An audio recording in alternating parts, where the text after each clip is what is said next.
Ingen grund til panik. Det er bare vand.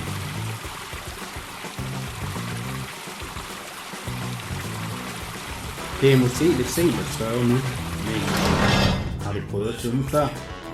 Hej med dig. Velkommen til Havets Naturcenter i Lillebælt. Mit navn er Bjarne, og jeg er naturvejleder i Naturparken Lillebælt.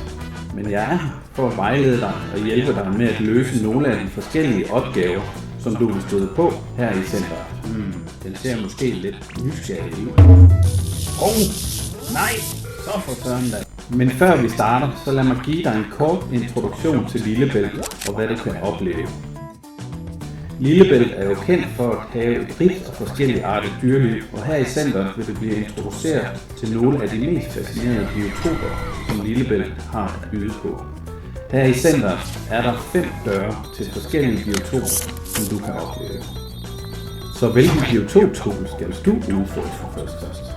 Wow, der er godt nok kraftige strømforhold i Lillebælt i dag. Jeg kan hvad end du vælger, så er jeg sikker på, at du vil få en fantastisk oplevelse her i Havets Naturcenter.